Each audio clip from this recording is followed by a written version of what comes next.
if you observe, considering the right hand side, it is clockwise.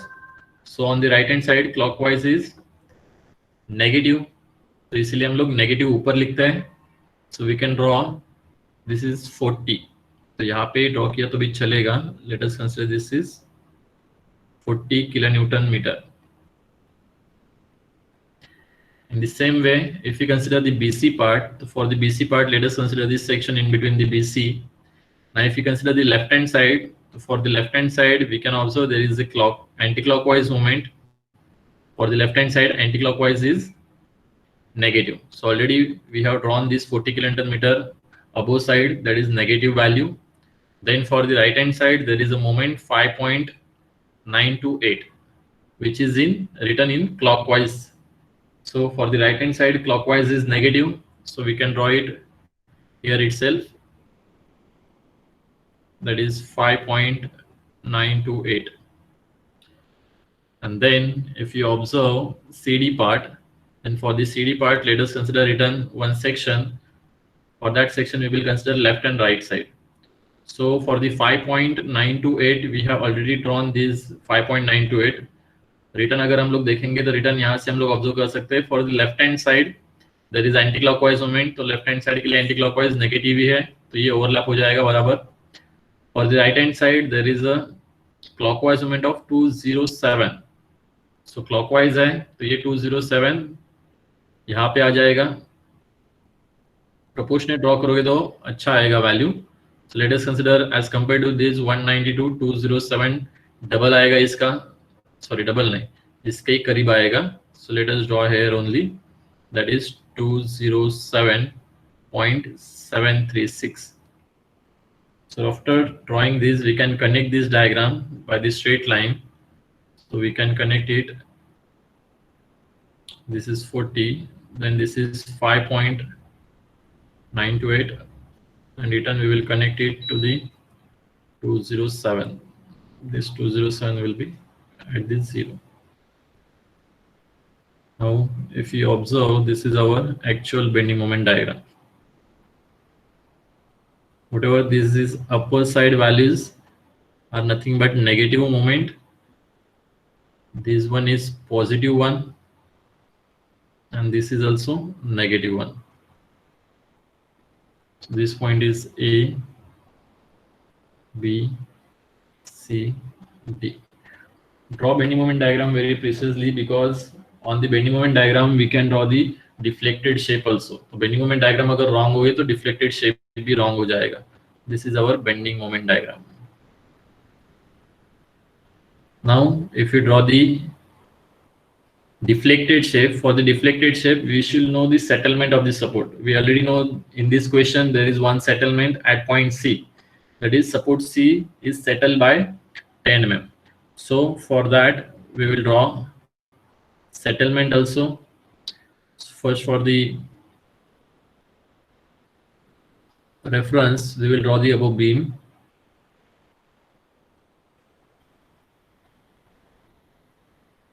This is only for reference. Now actual supports, if we draw, let us consider green color. So B point, it is at same position, so I am drawing it at the same position. Whatever hinge or roller, दोनों same ही है. Let us draw the roller only because it is given the roller support. So let us draw roller 1. C is settled by 10 mm, so I am taking it downward side, because after deflection बोला है तो ये deflection भी अपने को देखना पड़ेगा. So मैंने उसको 10 mm से नीचे लिया हुआ है. And the D is, it is fixed support. तो fixed support में यहाँ पे वैसे के वैसे बोला है उन्होंने, तो उसको कुछ settlement नहीं. Now if you observe ABC part, तो ABC part में देखो वहाँ पे अपने को नेगेटिव मोमेंट ही मिल रही है from A point, B point और C पॉइंट. टोटल एरिया अपने को नेगेटिव मिल रहा है. मतलब व्हाटएवर ये जो पॉइंट है C के आगे वाला, it is nothing but point of contraflexure, जहाँ पे ये मोमेंट अपना डायरेक्शन चेंज करेगा. मतलब अगर वो सैगिंग है तो हॉगिंग में जाएगा, अगर हॉगिंग है तो सैगिंग में जाएगा. Similarly after this after 192 there is also one point जहाँ पे वो साइन चेंज कर रहा है. तो there are 2 point of contraflexure. यहाँ पे 2 पॉइंट ऑफ कॉन्ट्राफ्लेक्चर आएंगे. So if you start with the A B, तो ऑब्वियसली ए बी यहाँ पे देखो ये ओवरहैंग है, तो ये नीचे की तरफ जाएगा बिकॉज हॉगिंग मोमेंट यहाँ पे क्रिएट हो रही है. So up to the point C ये तुम लोगों को हॉगिंग मोमेंट ही देगा. तो let us consider this is C point. After C point there is some sagging moment, तो ये सैग हो जाएगा थोड़ी देर के लिए. अप टू विच पॉइंट, जहां पे ये देखो यहाँ पे तुम लोगों को दिया हुआ है, यहाँ तक सैगिंग मोमेंट आएगी. सो अप टू दैट यहाँ पे मैं सैगिंग मोमेंट लिख लेता हूँ. After that there is a hogging moment, तो इसलिए ये हॉगिंग हम लोग दिखा सकते हैं. ओके, ये तुम लोगों को 0 मेंटेन करना है, तो इसलिए इसको थोड़ा सा ऊपर से लेके आए तो बहुत अच्छा होगा.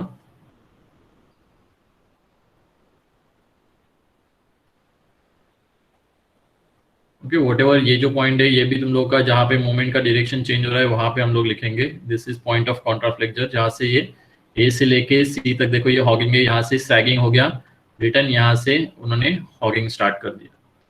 That is nothing but the point of contraflexure. तो इस डायग्राम में अपने को 2 पॉइंट ऑफ कॉन्ट्राफ्लेक्चर मिलते हैं जहां से वो बेंडिंग मोमेंट डायरेक्शन चेंज कर रहा है. This is our actual deflected shape.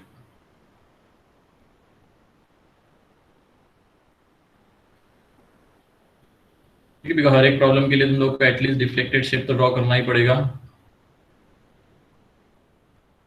तो ये तुम लोगों का डिफ्लेक्टेड शेप हो जाएगा. Okay, now we can proceed from the frames because most of the types of problem हम लोगों ने कंसिडर कर लिए इसमें, और कोई प्रॉब्लम का ये नहीं आएगा बिकॉज प्रॉब्लम जो हम लोगों ने बीम के कंसिडर किए है इसमें हम लोगों ने ओवरहैंग भी कंसिडर किया है डिफ्लेक्टेड शेप के लिए. Deflected shape is totally depend on the bending moment diagram. तो देखो मैं वापस एक बार ड्रॉ करके बताता हूँ तुम लोगों को. व्हाटएवर हम लोगों ने डिफ्लेक्टेड शेप लिया हुआ है, जो पॉइंट से पहले उनको मार्क करो. पहले मैं यहाँ पे एक रेफरेंस लाइन ड्रॉ करता हूँ which will help us for positioning the points.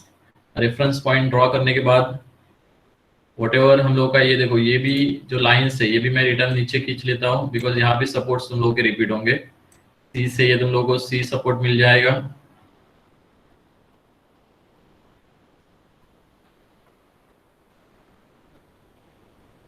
उसके बाद साइड का जो सपोर्ट के देखो पॉइंट मिला हुआ है that is the point of contraflexure, वो भी अपने को लगने वाला है. सो रिटर्न उसको भी मैं ड्रॉ करता हूँ बिकॉज वहां से अपने को बेंडिंग का डायरेक्शन चेंज करना. रिटर्न यहाँ पे भी एक पॉइंट मिलेगा, सेकेंड पॉइंट ऑफ कॉन्ट्राफ्लेक्चर, और ये डी का जो पॉइंट है it is point for the supports.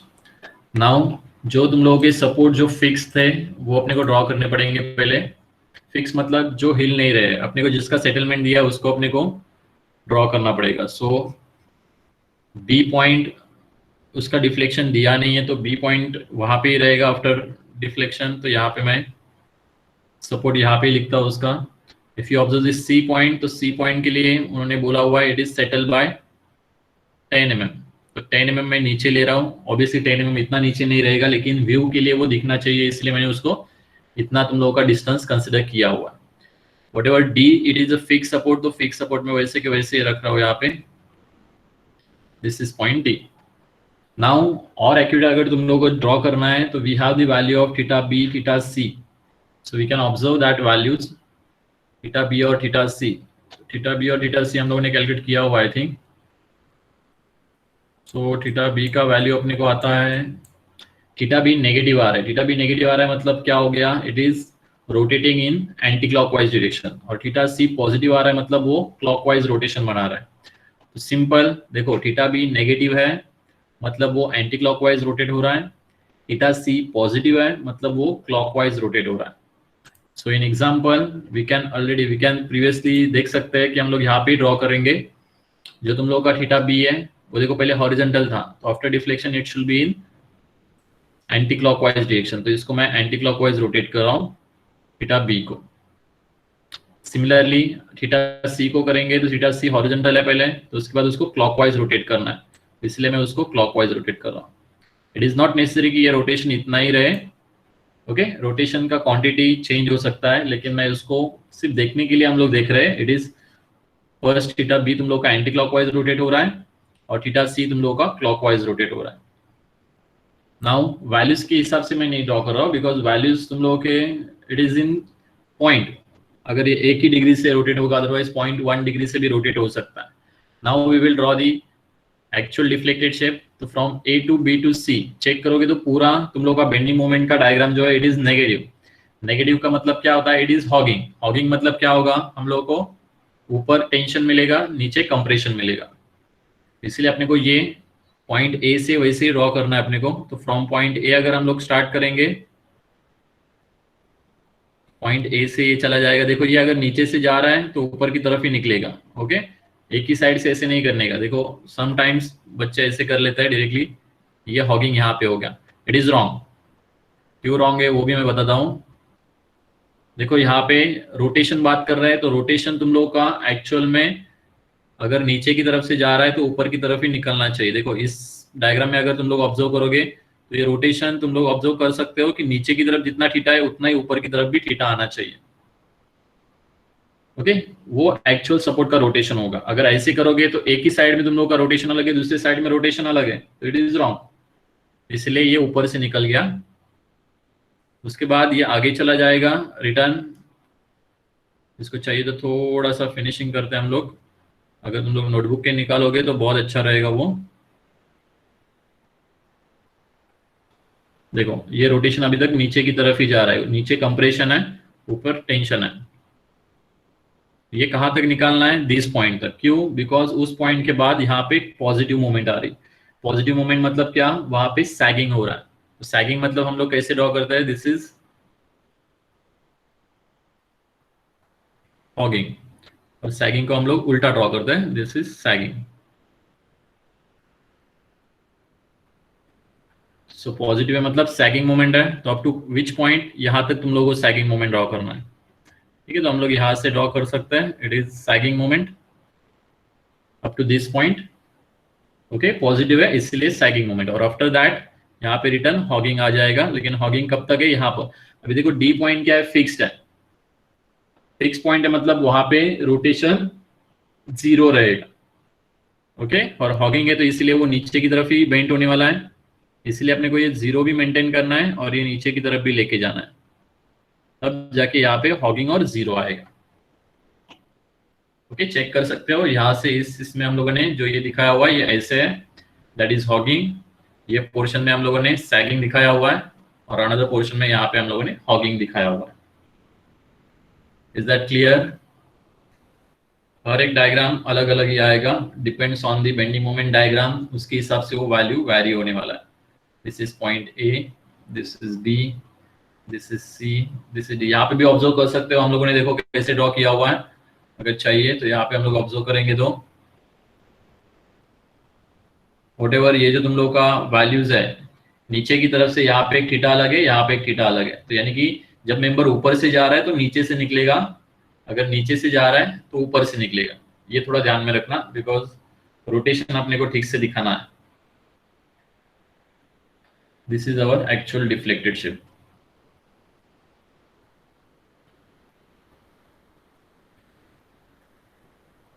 Okay, next lecture में हम लोग देखेंगे तो और भी यहाँ पे डिफ्लेक्टेड शिप आएंगे तो हम लोग कर सकते हैं ठीक से।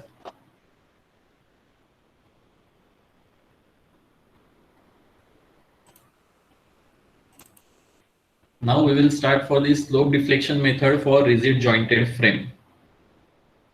Okay, बीम के लिए और कोई यहाँ पे तुम लोगों को डिफरेंस नहीं आएगा। Now if you consider the rigid jointed frame, तो rigid jointed frame के लिए there are two types of frame, that is one is sway frame and another is non sway frame. देखो डायरेक्टली मैं बता रहा हूँ यहाँ पे। फर्स्ट वन अगर हम लोग कंसिडर करेंगे तो वन आएगा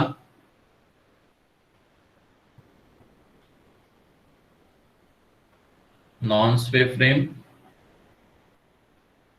और सेकंड आएगा दैट इज स्वे फ्रेम।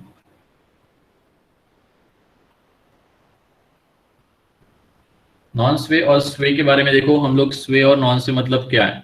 एक्चुअल अगर फ्रेम रहेगी, let us consider any type of frame, consider as portal frame.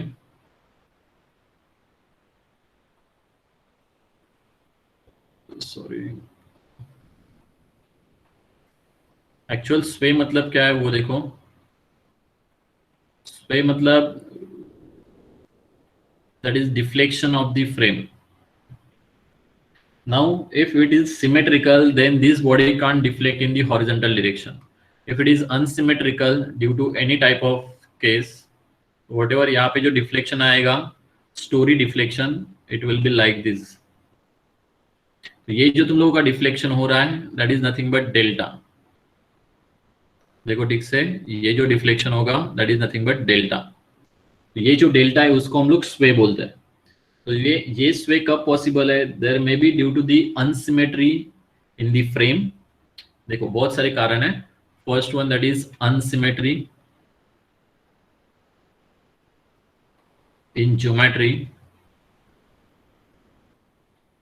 Second one, there may be unsymmetry due to unsymmetry in loading, so we can say unsymmetrical loading.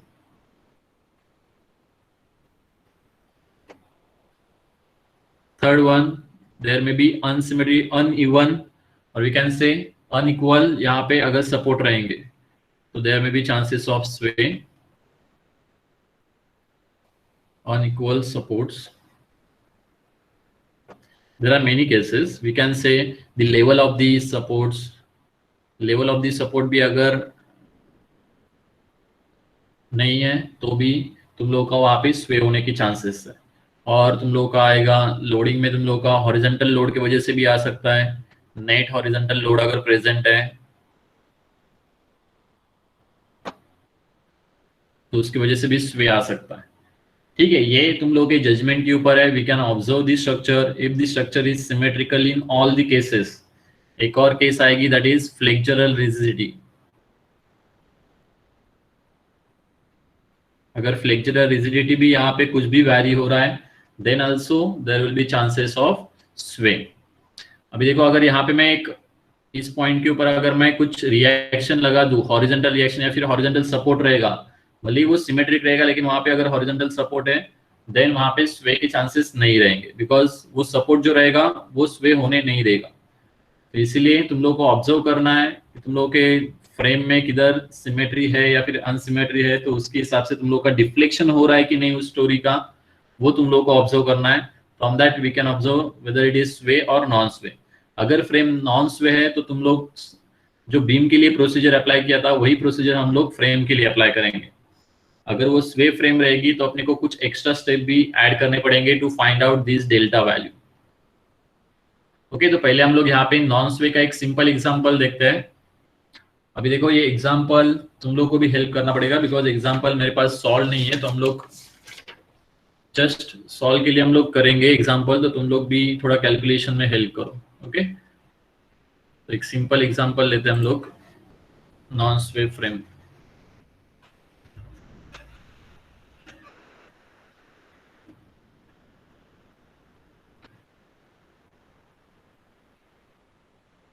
Non स्वे it may be symmetrical. Okay, तो यहाँ पे मैं एक simple example ले रहा हूं।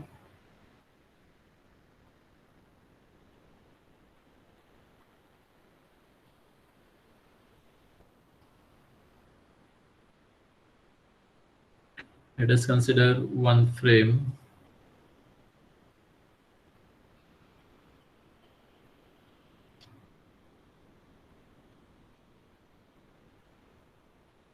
यहाँ पे रोलर सपोर्ट है। So if you consider this frame, that is A, B, C, and D.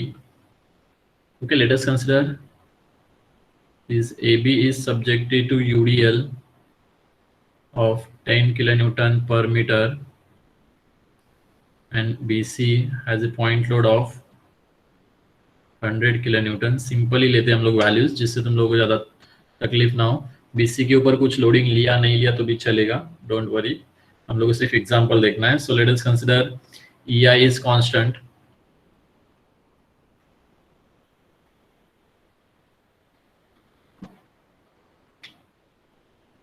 और अपने को यहाँ पे bending moment diagram find out करना है। Okay, let us take the loads. This is 4 metre length, this is also 4 meter length. Like this is 1.5 meter, this is 1.5 meter. So now if you start with the example, then we have values, that is we start with these steps. यहाँ पे अगर check करोगे तो देखो ये unsymmetrical है, लेकिन यहाँ पे रोलर है तो यहाँ पे हॉरिजॉन्टल डिस्प्लेसमेंट पॉसिबल है, यहाँ पे भी हॉरिजॉन्टल डिस्प्लेसमेंट पॉसिबल, लेकिन ए पॉइंट जो है तुम लोगों का फिक्स है। तो फिक्स की वजह से क्या होगा, यहाँ पे एक हॉरिजॉन्टल रिएक्शन है, और हम लोग फ्रेम में क्या करते हैं, फ्रेम में तुम लोग का axial deformation it is negligible. तो इसीलिए अगर यहाँ पे डिस्प्लेसमेंट नहीं हो रहा है तो ऑब्वियसली बी और सी के ऊपर भी डिस्प्लेसमेंट नहीं होगा, बिकॉज हम लोग एक्सियल डिफॉर्मेशन यहाँ पे नेग्लेक्ट कर रहे हैं। अगर एक्सियल डिफॉर्मेशन हम लोग कंसिडर करते थे तो बी और सी के ऊपर डिफ्लेक्शन पॉसिबल होता था, लेकिन अपने को वो कंसिडर नहीं करना है, बिकॉज एक्सियल वैल्यू और axial effect is very very less as compare to the flexure effect. तो फ्रेम में कभी भी हम लोग आई के जो निकालेंगे it is neglecting axial deformation. तो यहाँ पे अगर मैं आई के फाइंड आउट करता हूँ तो यहाँ पे जो आई के का वैल्यू है it is nothing but 2 only, that is nothing but theta B and theta C बस। ओके, डेल्टा का वैल्यू किधर भी नहीं आएगा, बिकॉज वर्टिकल में भी अगर चेक करोगे तो बी के ऊपर भी vertical reaction, vertical deflection possible नहीं है, बिकॉज डी के ऊपर फिक्स सपोर्ट है। तो वहां पे एक रिएक्शन है वर्टिकल रिएक्शन जो उसको रेस्ट्रिक्ट करेगा। सी के ऊपर रोटेशन पॉसिबल है because it is roller 1, horizontal नहीं पॉसिबल होगा बिकॉज ए के ऊपर हॉरिजॉन्टल रिएक्शन है जो उसको रेस्ट्रिक्ट करेगा, और वर्टिकल भी नहीं पॉसिबल होगा बिकॉज रोलर है तो वर्टिकल रिएक्शन वहां पे रहेगा ही। तो वर्टिकल रिएक्शन है तो ऑब्वियसली वहां पे वर्टिकल डिस्प्लेसमेंट पॉसिबल नहीं होगा। सेम वे बी के ऊपर चेक करोगे तो वहां पे थीटा बी पॉसिबल है because it is a joint. Okay, तो रिजिड जॉइंट है तो तीनों के तीनों पॉसिबल हो सकता है, लेकिन थीटा बी कंसिडर हुआ। हॉरिजॉन्टल पॉसिबल नहीं बिकॉज ए के ऊपर हॉरिजॉन्टल रिएक्शन है, वर्टिकल पॉसिबल नहीं बिकॉज डी के ऊपर वर्टिकल रिएक्शन है, और हम लोग एक्सियल डिफॉर्मेशन नेग्लेक्ट कर रहे हैं इसलिए वो पॉसिबल नहीं है। ठीक है, so let us start with the step number 1।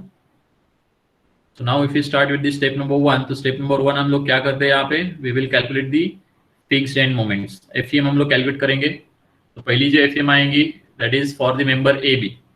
तो यहाँ पे हम लोग लिख सकते हैं that is MFAB will be equals to, simple view point अपना सेम रखना है। MFAB अगर चेक करूंगा मैं तो MFAB के लिए क्या आएगा value, minus WL square divided by 12, which is nothing but minus 10 into L is 4 meter square divided by 12। Check करो ये वैल्यू कितना आ रहा है,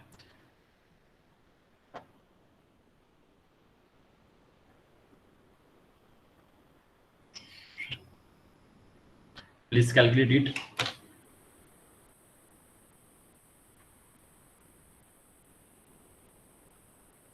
$13.33, so it will be minus 13.33 kilonewton meter। So this is first value।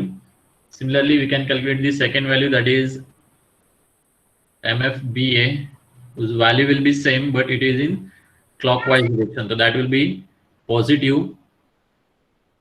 13.33 kilonewton meter। Then for the BC, written for the BC, MFBC will be equals to, it will be negative, it is a point load, तो point load है उसके लिए आएगा that is WL divided by 8। So if you calculate that will be minus 100 multiplied by 3 divided by 8। Check करेंगे तो हम लोग ये आ जाएगा 100 multiplied by 3 divided by 8, 37.5। So this will be minus 37.5 kilonewton meter। और MFCB अगर कैलकुलेट करेंगे तो that will B plus 37.5 kilonewton meter। Okay, last में जब मैं CD BD के लिए ड्रॉ करूंगा तो BD के लिए वैल्यूज रहेंगे क्या, नहीं रहेंगे, बिकॉज फिक्स्ड एंड मोमेंट किससे जनरेट होते हैं, it is due to only member loading. तो MFBD will be equals to MFDB will be equals to 0।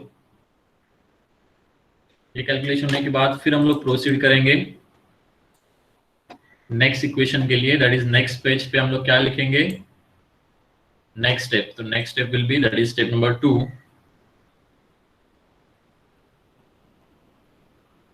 Application of SD equation, that is slope deflection equations. यहाँ पे देखो अभी members कितने, 6 members है, तो यहाँ पे सॉरी 3 मेंबर्स है तो यहाँ पे 6 इक्वेशंस आएंगे। फर्स्ट वन हम लोग इक्वेशन लिखेंगे that is MAB। General equation अगर इसके लिए लिखते हैं तो ये आ जाएगा MFAB plus 2EI divided by L in bracket 2 theta A plus theta B। यहाँ पे भी मैं डेल्टा नहीं लिख रहा हूँ, लेकिन क्यों? बिकॉज यहाँ पे डेल्टा किधर हम लोगों ने ऑब्जर्व किया क्या? नहीं है, तो delta will be 0। So we can directly write that is MFAB that is minus 13.33 plus 2EI, EI भी अपना कांस्टेंट ही है, divided by L is 4 metre in bracket theta A तुम लोगों का 0 है प्लस थीटा BE यहाँ पे एग्जिस्ट करेगा, बाकी कोई यहाँ पे एग्जिस्ट नहीं करेगा। This is nothing but your equation number 1, और इसको हम लोग सिंप्लीफाई कर सकते हैं दैट इज माइनस 13.33 प्लस ये आ जाएगा 2/4 मतलब 0.5, तो ये आ जाएगा 0.5 EI into theta B. This is our equation number 1. In the same way, we can calculate the equation number 2, that is MBA, that will be equals to 13.33 plus यहाँ पे क्या हो जाएगा, सिर्फ कोएफिशिएंट चेंज हो जाएगा, तो थीटा बी को है इट इज 2 थीटा बी आएगा। तो 2 थीटा बी आने के बाद यहाँ पे सिर्फ 2 से मल्टीप्लाई करूंगा तो यहाँ पे क्या आएगा, सिर्फ EI इंटू थीटा बी। तो डायरेक्टली लिखा तो भी चलेगा। This is equation number 2। Then third equation will be MBC, that MBC will be equals to, यहाँ पे MFBC हम लोग लिखेंगे तो MFBC is 37.5 I think, minus 37.5 plus 2EI, EI का वैल्यू सिंगल EI है, divided by L is 3 metre in bracket 2 theta B plus theta C। अभी theta C का वैल्यू यहाँ पे एग्जिस्ट कर रहा है तो ये दोनों यहाँ पे कंसिडर होंगे, that will be equals to, चाहिए तो ये तीनों का यहाँ पे देखो 4/3 EI थीटा B, तो 4/3 का वैल्यू मतलब कितना आएगा 1.333, तो ये आ जाएगा यहाँ पे 1.33 EI into theta B plus ये आ जाएगा 2/3 मतलब कितना आएगा यहाँ पे, that is 2/3.67, that is 0.67 of EI into theta C. This will be your equation number 3, that is MBC.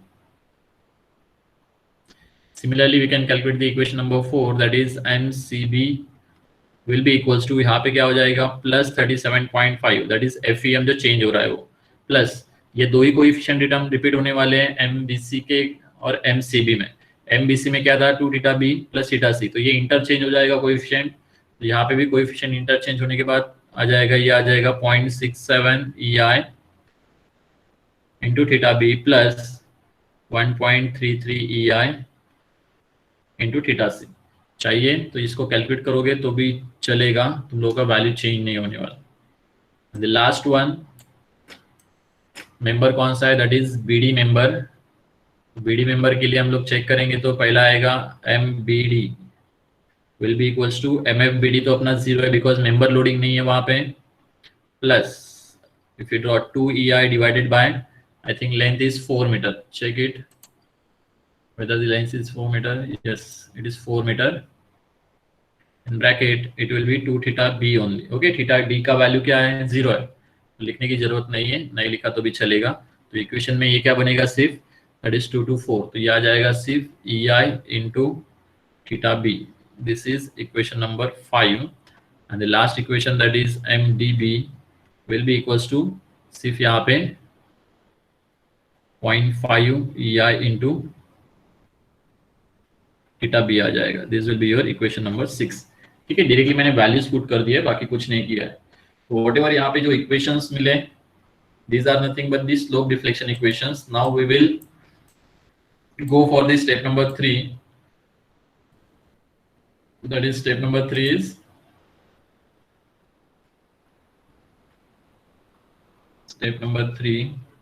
that is joint equilibrium equations.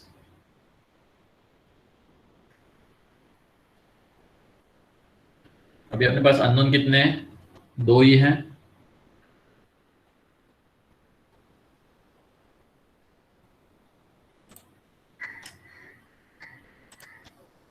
अभी सब इक्वेशंस हम लोग चेक करेंगे तो टोटल इसमें अपना अननोन जो रहेगा that is nothing but theta B and theta C only, बाकी कुछ अननोन नहीं है। इसलिए हम लोग जो इक्वेशंस लगेगा joint equilibrium equation, it is nothing but only 2। तो अपने को दो जॉइंट इक्विलिब्रियम इक्वेशंस कहाँ से मिलेंगे? दैट इज डायग्राम से। तो हम लोग यहाँ पे डायग्राम अगर चेक करेंगे हम लोग, तो बी पे देखो MBA प्लस MBC और plus MBD that should be equals to 0। Obviously ना, यहाँ पे बी पे अगर तीनों मेंबर ज्वाइंट हो रहे तो तीनों का मिला के जो मोमेंट रहेगा इट शुड बी 0, बिकॉज उस ज्वाइंट के ऊपर कोई मोमेंट नहीं है। सिमिलरली देखो ए तो फिक्स है, डी भी फिक्स है, तो वो जाने दो। सी पॉइंट वहां पे रोलर या फिर हिंज बोल सकते हैं तुम लोग, तो वहां पे भी मोमेंट 0 है, तो summation of moment at point C also equals to 0, so we can write that is MCB is equals to 0। तो अपने को दो इक्वेशन मिली, that is at point B और at point C। so now we can use that equations। first one, that is MBA plus MBC plus MBD, that should be equals to 0। this is our first equation, that is moment, summation of moment at point B is equals to 0। so now we have the values in the previous image, that is MBA, MBC और ये MBD, तीनों का अगर हम लोग summation लेते तो देखो यहाँ पे 13.33, खुद भी कैलकुलेट करो तो भी चलेगा, यहाँ से हम लोग कैलकुलेशन करते हैं। 13.33 माइनस 37.5 एंड लास्ट में यहाँ पे कुछ कांस्टेंट नहीं है बीडी में 0, तो इसलिए दोनों का समीशन अगर हम लोग करेंगे तो दैट इज -24 ये तुम लोग का आएगा, that is -24.17। This is constant value. Then theta B का कोएफिशिएंट हम लोग ऐड करेंगे, तो थीटा बी के लिए देखो यहाँ पे 1 थीटा बी है फर्स्ट, इसमें हम लोग 1 ऐड करेंगे। सेकेंड इसमें अगर चेक करेंगे तो देखो ये फाइनल वाला वैल्यू 1.33, तो प्लस हम लोग 1.33 करेंगे, प्लस लास्ट इसमें चेक करेंगे बीडी में भी 1 है तो प्लस 1 करना पड़ेगा, तो टोटल विल बी 3.33। इसलिए सेकेंड जो कोएफिशिएंट आएगा that is plus 3.33 EI into theta B। And the next one that is theta C का कोएफिशिएंट अगर चेक करेंगे हम लोग, यहाँ पे तो कुछ नहीं है, BC के फॉर्म में देखेंगे तो यहाँ पे 0.67 EI थीटा सी, बाकी इसमें भी नहीं है, तो ये की आएगा that is 0.67 EI plus 0.67 EI into theta C, that should be equals to 0। ये हो गई अपनी first equation, joint equation. Second joint equation रहेगी that is moment, summation of moment at point C is equals to 0। MCB एक ही मोमेंट है, तो that MCB is equals to 0। तो MCB का इक्वेशन है अपने पास ऑलरेडी यहाँ पे, that is MCB will be equals to देखो 37.5 प्लस 0.67 EI थीटा B प्लस 1.33 EI थीटा C। सो यहाँ पे हम लोग राइट कर सकते हैं that is 37.5 plus 0.67 EI into theta B plus 1.33 EI into theta C, that should be equals to 0। This is our equation number B। तो साइमल्टेनियसली सॉल्व करके देखो, थीटा बी और थीटा सी का वैल्यू चेक करो जल्दी कितना आ रहा है। दो इक्वेशन है, दो अननोन है, तो हमने को डायरेक्टली वैल्यूज मिलेगा थीटा बी और थीटा सी का। चेक करो,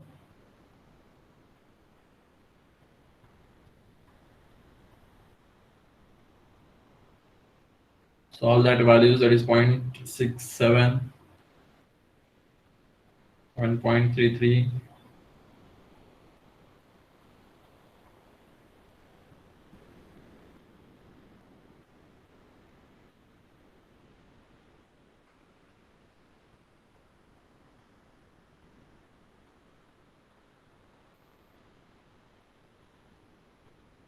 चेक करो 14.39 आ रहा है क्या सबका? First theta B that is 14.39 divided by EI। Check करो बिकॉज मेरे यहाँ पे ओल्ड कैलसी है, so there may be changes in the signs also. Minus 35.44 divided by EI। Okay okay, एक पॉजिटिव आ रही है, एक नेगेटिव आ रही है। Once we get this value then we will go for the last step, that is we will put these theta b and theta c values in the equations, slope deflection equations. तो put करो इसमें values, हर एक जन एक एक value निकालो. चलो M A B is equals to, check करो थीटा बी का वैल्यू है सबके पास 14.39. So you can put that value, that is first अगर चेक करोगे that is -13.33 plus 0.5 multiplied by theta b is, that is 14.39. Value will be -6.135. Second one 13.33 plus theta b only, that is 14.39. That will be 27.72.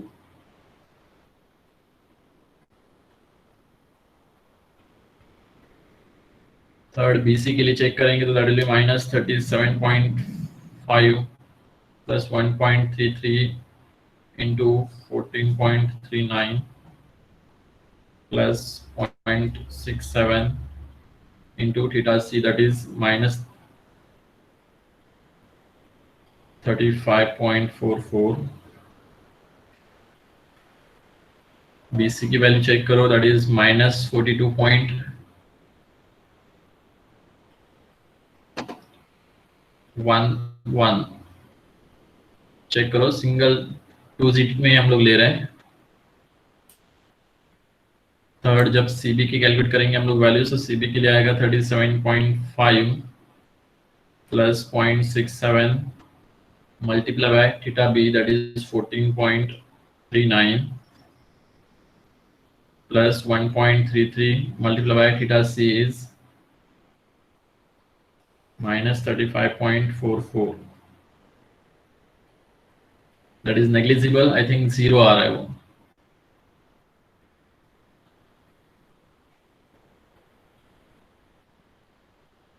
Check करो value, third का value check करो कितना आ रहा है, और we can say that is -42.11 plus 27.72, 14.32 or something.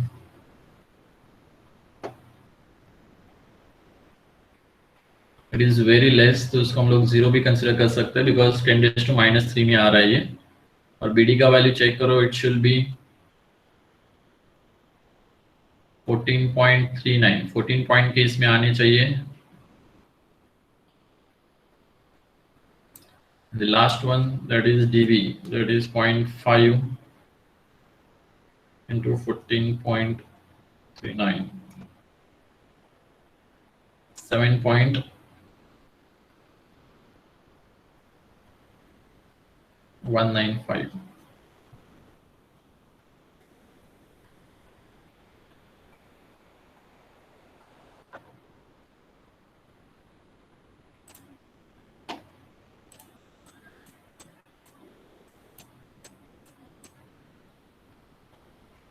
Okay, everyone getting these values?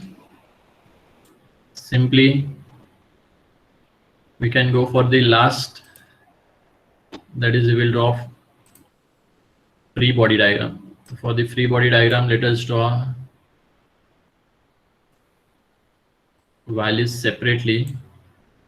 Okay, जो needed है वही हम लोग values यहाँ पे draw करेंगे. Whatever member loading है AB के ऊपर,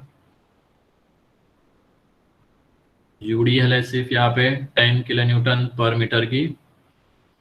यहाँ पे चेक करेंगे BC के ऊपर, तो यहाँ पे एक सेंट्रल पॉइंट लोड है 100 किलोन्यूटन का. Now if you observe one by one moment, then for the AB we are getting the negative value, that is -6.135, that is anti-clockwise. For the AB there is a moment of anti-clockwise, okay, that is 6.135. One by one हम लोग यहाँ पे लिखना पड़ेगा अपने को, 6.135. The same way जब हम लोग BA के लिए देखेंगे तो BA के लिए वहाँ पे 27.72 पॉजिटिव है, तो 27.72 क्लॉकवाइज।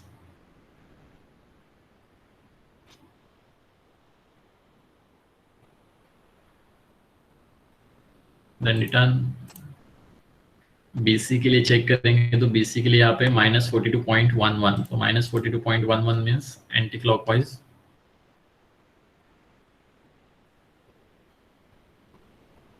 यहाँ पे ऑब्वियसली 0 रहेगा बिकॉज वहाँ पे हिंज पॉइंट है, तो वहाँ पे आएगी भी नहीं वैसे। नाउ फॉर द BD के लिए वैल्यू दैट इज 14.39 पॉजिटिव, तो ये आ जाएगा क्लॉकवाइज। उसका ही हाफ यहाँ पे पॉजिटिव है 7.19। Okay, after this we will draw the bending moment diagram. तो बेंडिंग मोमेंट डायग्राम ड्रॉ करने के लिए रिटर्न देखो यहाँ पे डायरेक्टली ज्वाइन करेंगे हम लोग bending moment diagram.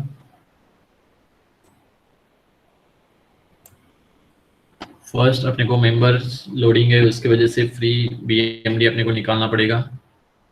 Free BMD के लिए देखो पहला जो AB है उसके वजह से जो आएगा that will be parabola having the maximum value WL square by 8। Check करो WL square by 8 that is 10 into L कितना है यहाँ पे 4 स्क्वायर डिवाइडेड बाय 8। अगर चेक करोगे तो यह आ जाएगा 20। नेक्स्ट वन यहाँ पे 100 का लोड है, तो 100 की वजह से चेक करो कितना आएगा maximum, that will B 100 multiply by 3 divided by 4 that is 75। तो ये बीच में थोड़ा ऊपर की तरफ लेते हैं हम लोग 75।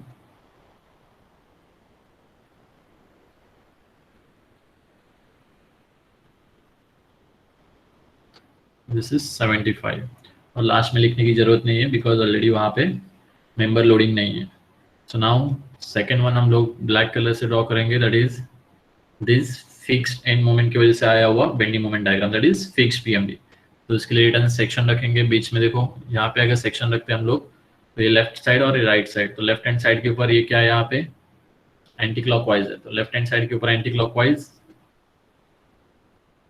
लेफ्ट हैंड साइड के ऊपर एंटी क्लॉकवाइज नेगेटिव रहता है। तो नेगेटिव हम लोग नीचे की तरफ या फिर ऊपर की तरफ लिखते हैं। तो ये यहाँ पे लिख रहा हूँ मैं 6.135। ठीक है, सेकेंड यहाँ पे 27 का चेक करेंगे तो राइट हैंड साइड के ऊपर है, राइट हैंड साइड के ऊपर क्लॉकवाइज ये भी नेगेटिव रहता है। इसके लिए ये एक आएगा यहाँ पे 27.72 चाहिए, तो इसको पहले से हम लोग ज्वाइन कर लेते हैं बिकॉज यहाँ पे ये 3 मेंबर्स है तो बाद में यहाँ पे तकलीफ होगा।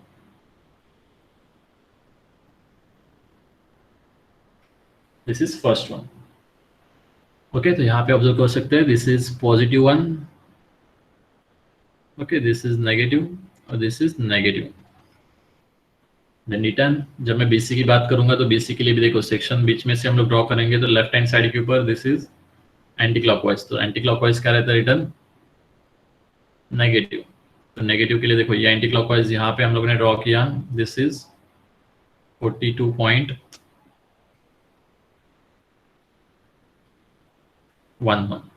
राइट हैंड साइड के लिए यहाँ पे 0 है, तो सिर्फ अपने को 0 से ज्वाइन करना पड़ेगा इसको।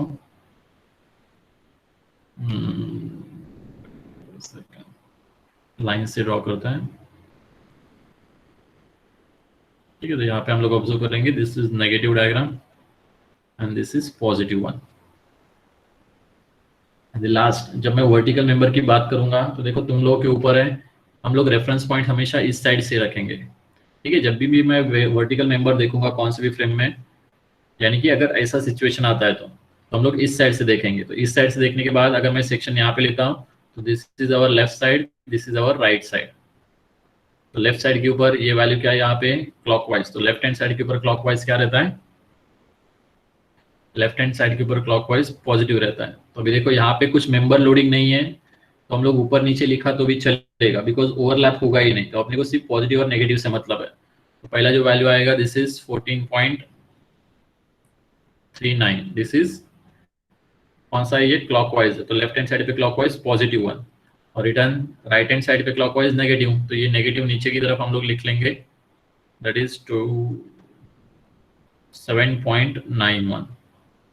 इसको सिर्फ अपने को ड्रॉ करना है, यहाँ पे ज्वाइन करेंगे हम लोग 1 by 1। तो ये जो वैल्यू मिलेगा, this is +1, this is -1, this is actually your BMD। Sir 14.39 अगर पॉजिटिव है तो नीचे आएगा ना सर? 14.39, ये देखो ये नीचे लिखा तो भी चलेगा, इट डजेंट मैटर। हम लोग ये क्यों कर रहे हैं ऊपर और नीचे, बिकॉज यहाँ पे फ्री BMD है, तो फ्री BMD और फिक्स BMD दोनों का हम लोग रिजल्टेंट निकाल रहे हैं। तो इसीलिए ओवरलैपिंग के लिए हम लोग अगर फ्री BMD अगर ऊपर पॉजिटिव है नीचे नेगेटिव है, तो इसलिए फिक्स BMD का नीचे पॉजिटिव ऊपर नेगेटिव कर रहा है। अभी यहाँ पे एक ही डायग्राम आ रहा है, दैट इज फिक्स BMD, तो हम लोग दोनों में से एक को पॉजिटिव पकड़ा तो भी चलेगा, इट डजेंट मैटर, तुम लोगों के ऊपर है। इंस्टेड ऑफ दैट अपने को सिर्फ पॉजिटिव और नेगेटिव मोमेंट से मतलब है। ओके इसमें कुछ डाउट है और तुम लोगों को? आई डोंट थिंक इसके लिए कुछ डाउट है। हम लोग एक ही प्रॉब्लम लेते हैं। नेक्स्ट लेक्चर में हम लोग स्वे फ्रेम का देखेंगे। नॉन स्वे फ्रेम, देखो ये एक टाइप का नॉन स्वे फ्रेम हो गया। अगर नेक्स्ट हम लोग देखेंगे और कोई, तो यहाँ पे मैं सिर्फ एग्जांपल दे रहा हूँ नॉन स्वे फ्रेम का क्या रहेगा। तो देखो नॉन स्वे फ्रेम के लिए अगर सिमेट्रिकल तुम लोगों का वैल्यूज या फिर सिमेट्रिकल तुम लोगों का फ्रेम आता है, तो लेट अस कंसीडर अगर ये सिमेट्रिकल फ्रेम है, वन एंड दोनों एंड अगर फिक्स्ड है, यूडीएल भी रहेगा तो भी चलेगा, डजेंट मैटर, लेकिन देखो बीच में ये परफेक्टली मिरर इमेज आना चाहिए। तो ये अगर ऑब्जर्व करोगे, this is the one of the type of symmetric frame. Similarly अगर इसके ऊपर हॉरिजॉन्टल लोड भी आता है, देखो सबके सब मैं एक साथ ही बना के दे रहा हूं। अगर इस साइड से 10 किलोन्यूटन का लोड आता है, तो सेम अमाउंट ऑफ लोड इस साइड से भी आने लगा, दैट इज 10 किलोन्यूटन। ये भी सिमेट्रिक है, बिकॉज दोनों साइड से वो नलीफाई हो रहा है, नेट हॉरिजॉन्टल फोर्स यहाँ पे कुछ नहीं आ रहा, इसलिए ये भी सिमेट्रिक फ्रेम है। अगर बीच में यहाँ पे कुछ हॉरिजॉन्टल लोड रहेगा, whatever quantity, let us consider 50 kilonewton, और सेम अमाउंट ऑफ लोड यहाँ पे अपोजिट डायरेक्शन में रहेगा, तो भी ये सिमेट्रिक हो गया। If you change the EI value, यहाँ पे अगर EI वैल्यू है, यहाँ पे भी सिंगल EI और यहाँ पे 2 EI, तो भी ये सिमेट्रिक फ्रेम रहेगी। तो अगर फ्रेम सिमेट्रिक है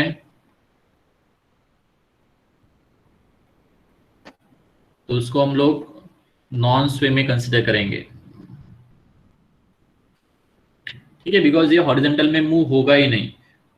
तो इसलिए अपने को जो अभी हम लोगों ने सॉल्व किया, सेम उसी तरह इसको भी सॉल्व करना है। तो यहाँ पे डेल्टा का वैल्यू लेना ही नहीं है, डेल्टा यहाँ पे 0 ही रहेगा, ऐसे कंसिडर करके ही चलना है।